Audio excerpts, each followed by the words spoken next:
Well, that was Beethoven's German dance. Thank you so much for tuning in, and let's dive in and find ways to help you learn this piece better. You notice right off the bat from the video that the left hand is pretty still. It's the most easy hand, and we want to just take a moment and appreciate that because there's a lot going on in the right hand.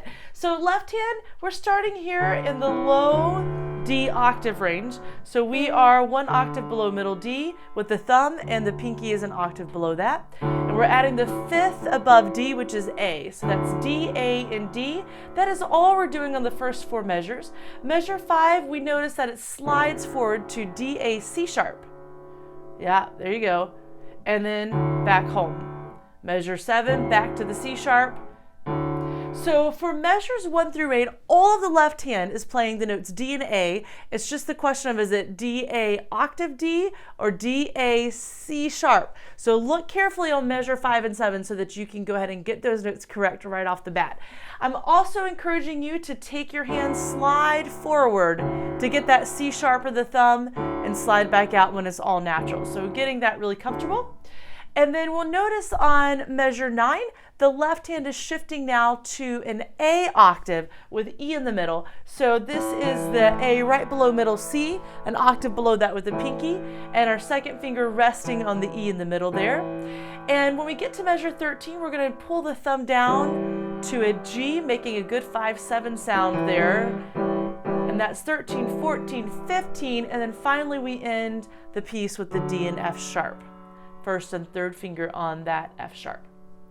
Okay, so giving you a moment to absorb that in the left hand, I would say just run through that hands alone and make sure you're comfortable. What we're hoping for, what Beethoven was hoping for, is that the left hand should not need a lot of visual looking, finding notes, because the right hand is going to really take most of your attention. So I would say make sure you're comfortable with the two positions for the left hand, and then be able to play the small changes like the A to the G that we just talked about on the B section without having to really look, just trusting your hands to make those changes without having to do a lot of looking. That will make your life much easier. And yes, I've taught this piece many times, so I know where the problem spots are. Right hand, you get lots of scalar work. S-C-A-L-A-R,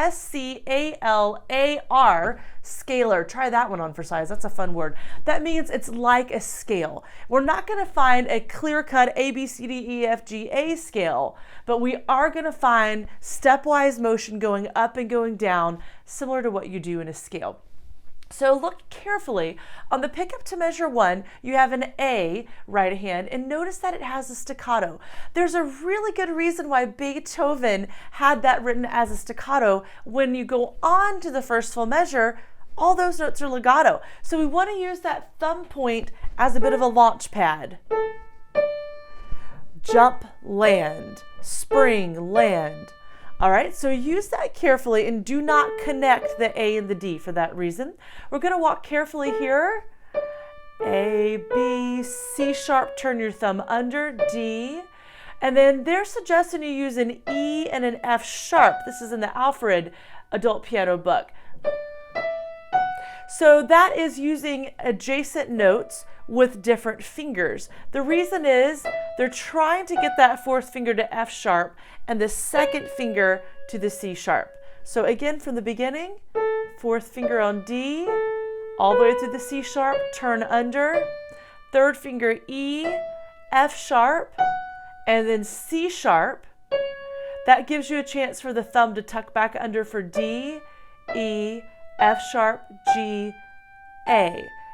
Noticing that pattern here in measure 2, starting on the second beat, that's a full 5-finger D scale.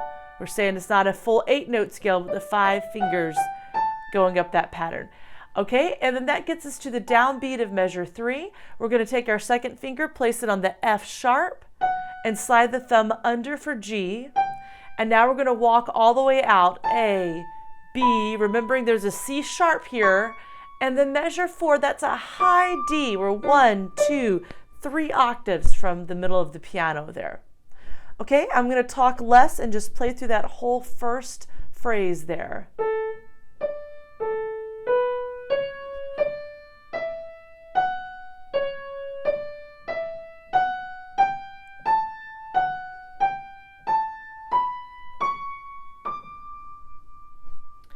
Also want to point out we're tracking upwards here, getting higher and farther away from the middle of the piano. So don't be afraid to let your upper body follow the arm, follow the hand as you're playing forward. It's going to give you a lot more ease. Noticing that the weight is shifting onto my right hip here, and then I have a lot more ability to play with a nice supported hand position and round fingers here. All right, now moving on to the second line, the pickup to measure 5, we have A, G. Noticing the G, there it is again, ending with staccato. So we'll connect A and G, second and first finger here, and then like that.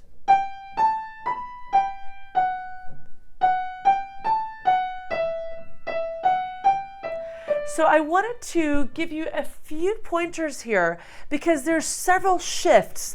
You notice there's smaller phrases here. We're using 4/8 notes followed by 1/4 note, and that goes across the bar line. So that can be visually awkward for students at times, but there's also a finger shift right across the bar line. So let me show you how that works at the piano. I'm starting on the second beat in measure 5.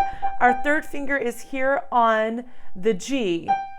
3, 4, 5, 3, second finger, F sharp.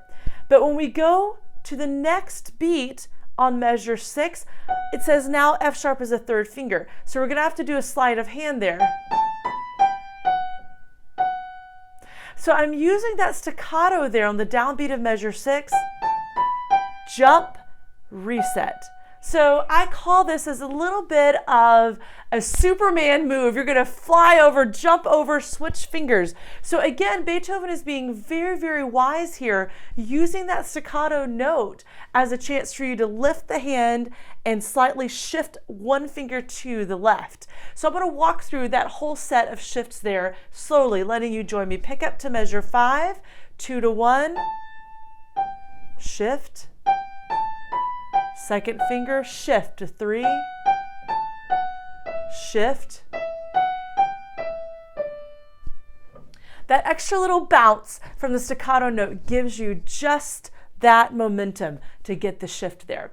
So that would be a practice spot. We have measures 1 through 4 and then measures 5 through 8. Those are 2 separate practice spots just with the right hand alone, and that would be a great place for you to work and to gain confidence there. When you're ready, we're going to go on and look at measure 9. We have another long phrase here, and this carries on through that second set. So starting again with the staccato note, noticing that we're going to place our second finger on the E. So once you play the A, use that to launch you forward. You do not have to sit there with the hand open like this. That may not be very comfortable up here in the tendons, but just kind of noticing that you're going to use that staccato to launch you to that fifth, the E above. Okay, so here we go. E, F sharp, E, D, cross over the third finger like a scale to the thumb. That's the first set. Once more. E, F sharp, E, D, cross over, C sharp, B, A. I'm on measure 10. Here's the G sharp second finger, cross over, back to the A with the thumb, cross your thumb under to D, walk up to the F sharp, come down to the D, cross a third finger over, C sharp, B, thumb on A. So that lands us on measure 12. Okay, so I'm going to start at measure 10, just kind of giving you a chance to practice through again. Thumb on A, cross your second finger to G sharp, A up to the C sharp, thumb crossing under, D, E, F sharp third finger, walk it back down to D, cross your third finger to C sharp, B, A, here's that G sharp again, second finger, this is like measure 10, A, B, C sharp, D. So it's a little bit of an aid noticing here, I hope, that you have on measure 9 and 10 a pair of measures that are going to repeat exactly once more when you see measure 11 and 12. So if you're getting a little bit turned around, where am I at in the scale process? Measures 9 and 10, just learn those And then remember, the next two measures you'll play it exactly the same. Whew, sigh of relief, right? Okay, now I'm going to pick up from the end of measure 12 and get into measure 13. So now on the last line. Okay, so we had the A, G sharp, A, B, C sharp, thumb on D. Okay, now that's measure 12. Measure 13, we're just going to keep walking forward, no shifting just yet. E, F sharp, third finger, G, F sharp, E, and thumb on D, excuse me. All right, third finger, cross over to C sharp. Sorry, I got a frog in my throat there. So C sharp, D, E. So measure 14 and 15 is really just an A 5-finger pattern. C sharp, D, E, D, C sharp, B, A. I did not leave the 5-finger pattern. Okay, we're at measure 15, B, A. Now we shift out of that pattern. Fourth finger crosses over the thumb to G, F sharp, E, D. So that gets us back into the D pattern there. Fourth finger G, F sharp, E, thumb on D there. Okay, so let's play through measure 13 to the end. If you're wanting to get a little extra practice, I am here for you. All right, second finger up here on the E, an octave above the middle of the piano. Ready? And E, F sharp, G, F sharp, and we're walking towards the thumb here. Cross the third finger to C sharp, D, E, walking all the way down to our thumb reaches A. Then measure 15, B, A, cross over fourth finger G, F sharp, E, D. Okay, so those are all patterns that you'll need to work through slowly with the right hand.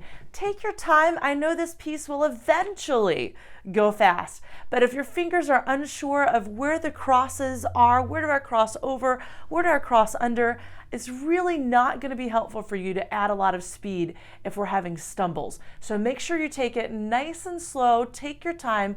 Confidence will come once you know those notes really well and you know where the crossovers are. If you've done all of that and you're trying to gain some speed, you want to notice here that if you take example at the beginning, that you've got one long legato line. So you're going to keep the fingers close to the keys and tuck in closely to get all of those notes in carefully. And if you're having a little trouble getting the speed, you might want to break it into, I think, 2 measures at a time would be a good place to sort out that speed. So maybe if you're at a slow tempo, maybe bump up a little bit and see if you can get maybe towards the moderate tempo. So this piece might take you a few weeks to get from a slow practice tempo to moderate, and then finally to where you can get to that faster allegro tempo. So take your time, maybe 2 measures, bumping up a little bit to a higher tempo until you get all the way up to the allegro. And we just kind of piece it together like we're doing Legos here, stack upon stack, measure upon measure. And then after 2 measures, you get 2 plus 2 measures. Okay, there's a whole line. So take your time. I wish you the best of luck. This is a fantastic piece to show at a recital or just for your own enjoyment. I hope you get lots of joy with Beethoven's German dance. Thanks for tuning in, and I'll catch you next time.